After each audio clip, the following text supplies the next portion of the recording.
Hello everyone, welcome back to my channel हौसलों की उड़ान। तो आज मेरे दिन की शुरुआत हुई थी 7 बजे से।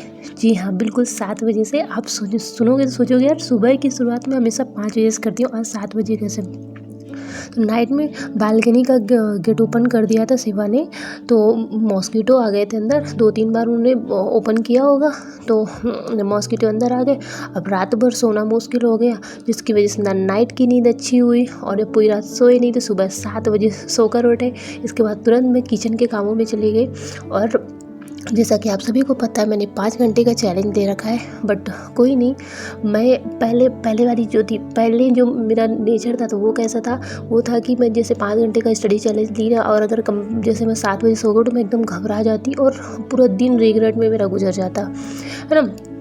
तो अब मेरा माइंडसेट कैसा हो गया कि कोई बात नहीं, मैं 5 घंटे का चैलेंज ये नहीं ली हूँ कि मैं 5 घंटे ही करूँगी, क्योंकि रियल लाइफ है ना, रील और रियल 2 लाइफ होती है। रियल लाइफ वो होती है जो हम एक्चुअल में नहीं होते, पर हम दिखा कुछ और रहे होते, और रियल लाइफ वो होती है जो हम एक्चुअल में होते हैं ना। तो हमारी रियल लाइफ यही है कि हम एक मदर है, ये हम नहीं भूल सकते कि हम एक माँ भी हैं। एक छोटे से बच्चे की जो माँ होती है, उसका कभी टाइम फिक्स नहीं हो सकता, है ना। मैं जितने भी दिन का चैलेंज ली हूँ, उस चैलेंज में मैं डेली 5 घंटे नहीं निकाल सकती। ये मेरा माइंडसेट बहुत अच्छे से हो चुका है ना। मैंने अपनी थिंकिंग को किस मोड पे रखा कि मैंने ये सोचा है कि इन पूरे दिनों में जो मैं बेवजह जहाँ पर अपना टाइम बर्बाद करती थी, उस टाइम को मैं यूटिलाइज़ कैसे कर सकती हूँ, है ना। पूरे दिन में भी जहाँ पे समय, जैसे कि मैं पहले ही बताई ना कि मेरा समय कहाँ जाता था, कि अगर मैं 10 किचन के काम से फ्री होती थी तो मैं सोचती थी यार थोड़ा सा रेस्ट कर लेती हूँ, अब बेटू के साथ में क्या ही पढ़ पाऊँगी, है ना। अब और मैं मोबाइल चलाने लगती थी। और होता क्या था, देखो, मोबाइल चलाने से थकान दूर नहीं होती, और थकान हो जाती है, मेंटली व्यक्ति और थक जाता है। तो मैंने कहा कि वो छोटे छोटे मिनी स्लॉट्स को ना ऐड करना शुरू किया अपने लाइफ में। और ये समझ में आया कि यार यहाँ से तो जहाँ मैं 2 घंटे की स्टडी कर पाती थी, जहाँ मैं ओनली 3 घंटे की स्टडी करूँ, वहाँ मैं 1-1 2-2 घंटे निकाल लेती हूँ, है ना। तो मेरे कहने का मतलब ये कि आप भी ऐसे ही करिए, है ना। इसे ही स्मार्ट स्टडी कहते हैं। आप भी ऐसे ही मेरे कुछ व्यूवर्स हैं, जैसे कि ज्योति डियर का कमेंट है कि उनका कहना है कि टाइम ही नहीं निकलता। डियर, टाइम किसी के पास नहीं होता, आपको टाइम निकालना पड़ता है। सबसे पहले मैंने आपको पहले ही बताया है कि आप ना ये जज करिए कि आप कहाँ पर अपने टाइम को बर्बाद कर रहे हो, है ना। कहाँ से उस समय को निकाल कर अपनी स्टडी पे लगा सकते हो। जब आप इस चीज़ पे फोकस करोगे ना, तो आप, सच बता रही हूँ, 100% दे रही हूँ आपको कि आपको टाइम मिलेगा, है ना।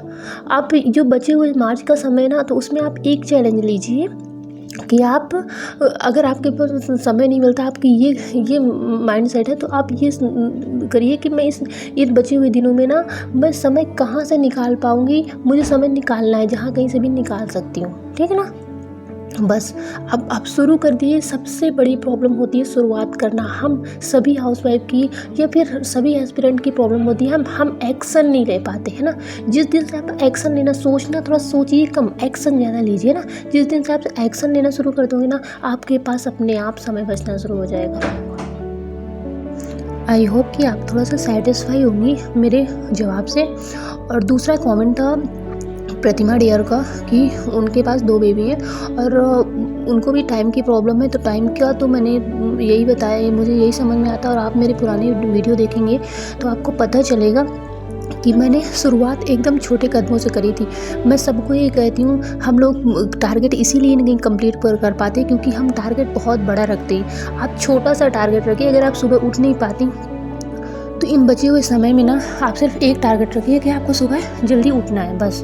और इससे ज़्यादा ना कुछ भी नहीं, है ना। और अगर सुबह आप उठ पाती हैं, तो आप ये टारगेट रखिए कि आपको आवर्स कम इंक्रीज़ करने हैं। अगर 2 घंटे पढ़ पाती हैं, तो सिर्फ बचे हुए दिनों में ना, सिर्फ आपको 1 घंटे बढ़ा के पढ़ना है।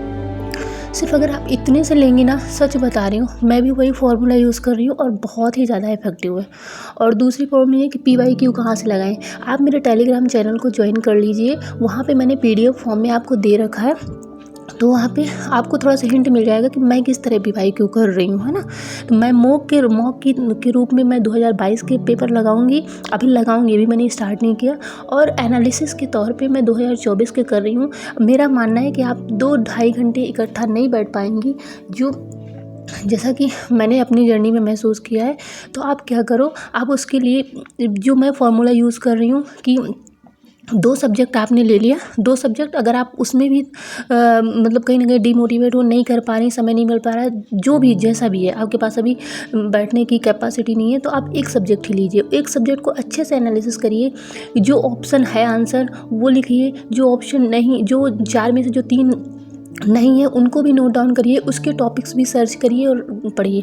अगर आप इस तरह करेंगी तो ये भी बहुत अच्छा है, मैं भी वही कर रही हूँ। आप टेलीग्राम चैनल ज्वाइन करिएगा, आपको अगर नहीं मिलेगा तो मैं दोबारा उस PDF को शेयर कर दूँगी, आप देखिएगा, थोड़ा सा हिंट आपको मिल जाएगा, समझ में आएगा। अगर अभी भी नहीं आ रहा तो मैं एक प्रॉपर वीडियो ही बना के आप लोगों को तो शेयर कर दूँगी, कमेंट ज़रूर करिएगा उसके लिए, तो मैं शेयर कर दूँगी। और यहाँ पर आप देख ही रहे हैं पूरे दिन का रूटीन इस समय मैं शेयर करती हूँ। ये इवनिंग का टाइम है, यहाँ पर मैं बर्तन वगैरह वॉश कर रही हूँ। देन नाइट का रूटीन, खाना बन रहा है।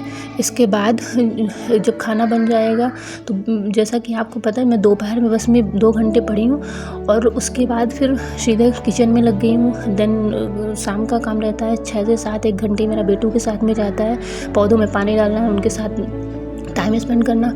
इसके बाद फिर मुझे टाइम मिलता है थोड़ा समय, ज़्यादा समय नहीं मिलता, मिनी स्लॉट्स है 9 बजे का, मैं बेटू के साथ में वो प्ले कर रही होती हूँ, उसके साथ में लर्न कर रही होती हूँ। लर्निंग में मेरा यही रहता है, जैसे मैं NCERT क्लास 6 की साइंस पढ़ रही हूँ तो उसको जैसे रीड कर लेती हूँ दोपहर में, तो फिर मैं उसको जो उसके मेन पॉइंट रहते हैं उसको लर्न में बेटू के साथ में करती रहती हूँ। आप यहाँ पे देख सकते हैं बच्चा प्ले कर रहा, मैं भी पढ़ रही हूँ। फिर इसके बाद मुझे टाइम मिलता है, सेकंड मिनी स्लॉट मिलता है 10:30 बजे।